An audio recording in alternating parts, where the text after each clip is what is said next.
Здравейте, хора! Тръгваме за Швейцария съвсем спонтанно. Отиваме само за 2 часа и ще се върнем. Шефе, ако гледаш това, трябва да спя само 2 часа, ама нищо, пак ще дойда. Еми, пак съм гладен, който ме познава знае, но сега тръгваме за Швейцария и имаме 3 часа и 13 минути да стигнем. Това са 324 км, брат. Отиваме за Швейцария! Газ, газ!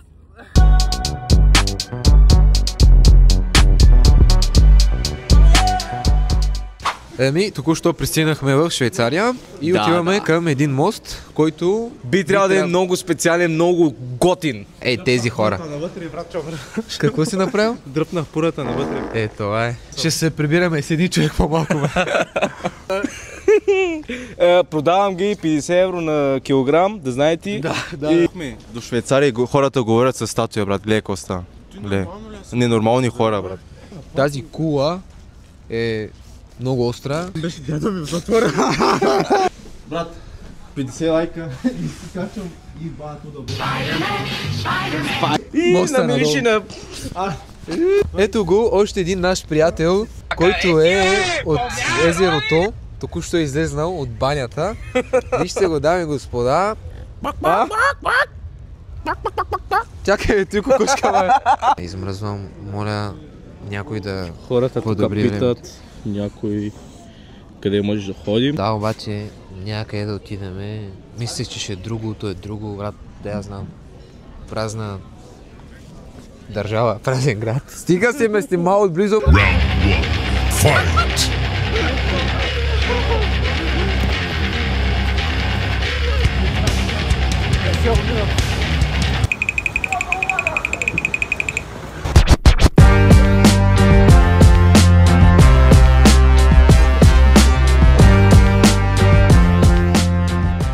Така, другари, вижте как е в Швейцария, брат. Аре, бе, човек. Трябва да гледаш в камерата. Гледай какво става, брат. Цялост.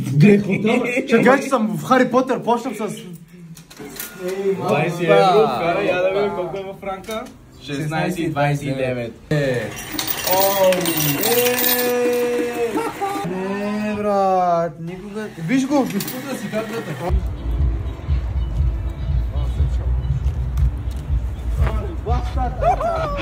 Това е защото ме остави сам. Виж го. Yes. Другари, бяхме сега в Бургер Кинга и много сме разочаровани. Едни картофки струват 10 евро. 10 евро! 10 евро. Тук не е за бедни хора като това.